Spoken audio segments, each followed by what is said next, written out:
All right, so it is my last week here in Japan.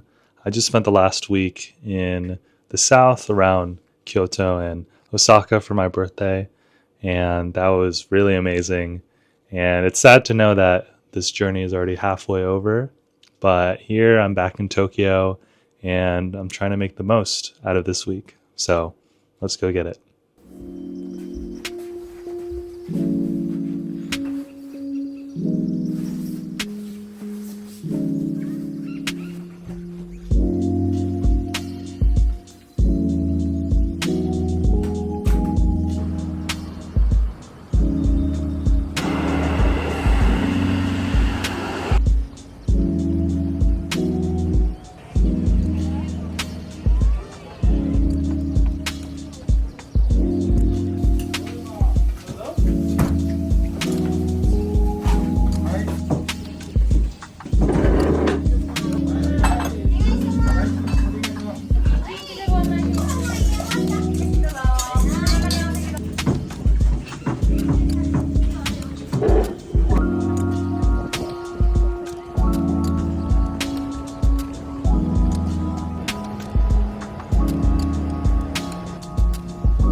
So tonight I'm going to another Michelin star restaurant. In fact, this one has 2 stars.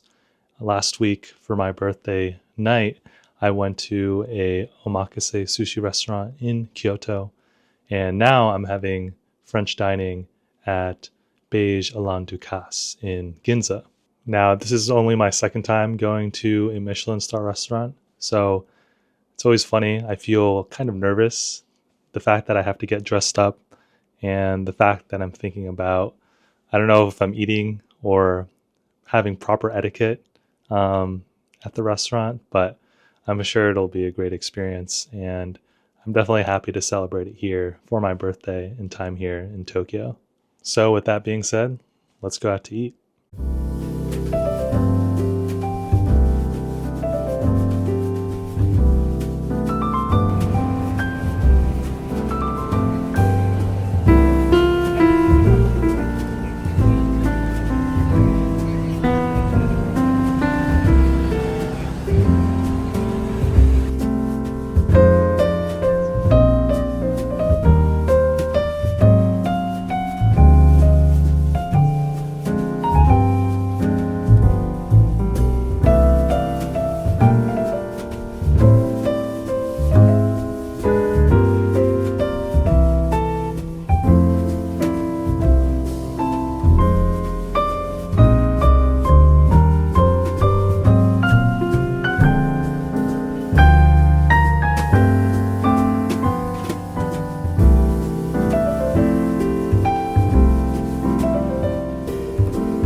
So today is my last full day in Tokyo, and this morning I have a photo shoot in Shinjuku, so I'm going to go head down there to see the photographer.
Get lost.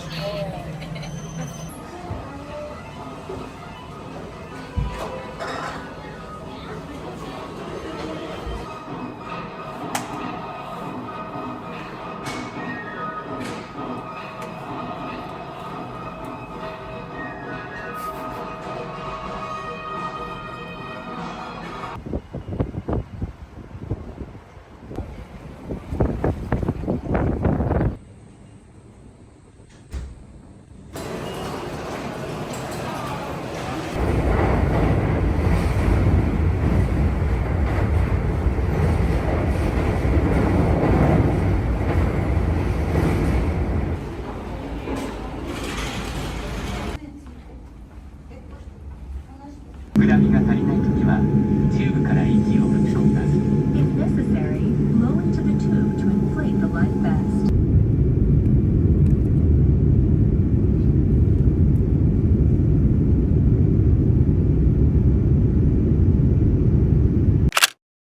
All right, so I'm back from Japan and some post-trip reflection. This was definitely an amazing journey, and I definitely plan on coming back soon. It was an amazing experience, especially having to solo travel and celebrate my birthday there. But I would definitely want to plan more in the future, especially when it comes to commuting and which destinations I want to go to. That's something I definitely underestimated. Again, it is only my second time in the country, and I went to a lot of new spots, but that's definitely something I want to do next time to make sure that's all handled. Now, the reason why I chose Japan in the first place was because I've always had an interest in Japanese language and culture ever since the beginning of high school. It's something that's heavily inspired my taste and something I've definitely been inspired to bring back home here as I continue to either cook or try different forms of interior design or different ideas to pursue. Language learning has always been a hobby of mine, and ever since the beginning of high school, I've been studying Japanese on and off. This most recent trip, I was glad that I was able to practice and immerse myself into a fully Japanese language environment. There were many times I would go to restaurants and only speak Japanese. Now, I definitely need to increase my speaking ability because I would run out of things to say, but I was really impressed by how much I was able to understand and how many conversations I was able to hold. Again, this overall trip was very inspiring, very encouraging, and it's reminded me another part of myself that I don't usually tend to, as I'm just so busy with personal life or work. I'm glad I was able to have this dedicated time to rediscover that part of myself. So with that being said, I'd like to end this video with my haul from Japan and everything I was able to buy over there and bring back home. All right, so this is a bit scattered, but this is a bit of the collection that I've gathered from my trip to Japan. And I'll go through each kind of pile one by one. All right, so for my first piece, I got this Japanese selvage denim from Edwin, a wide fit. And I'm slowly trying to get into fashion and trying to expand beyond the basics that I typically wear. And I thought that this would be a good start. Next, of course, I had to get some Uniqlo. And if you follow me on Instagram, you probably have seen me wear this outfit. This is just a very basic neutral outfit that I think went well with some of the brown pants that I kept wearing in Japan. And I got this at different Uniqlo stores, but I obviously went to the flagship store in Ginza, which was amazing. And yeah, this is a piece that I'll be wearing for a while. I was also able to go to the North Face Standard, where I got these unique cargo pants from the Goldwyn distributor, which is only available in South Korea and Japan. Now, the next thing that I got was this nice watch, Nixon, from Book Off, which is just a secondhand store. I traveled over an hour to Saitama, and there's a lot of discounts for the secondhand items. This is a US company, I believe, but it was just a nice piece to have, especially as I went out to nicer dinners and it went along with the suit that I wore. All right, so the next thing that I got was sweets, and a lot of them.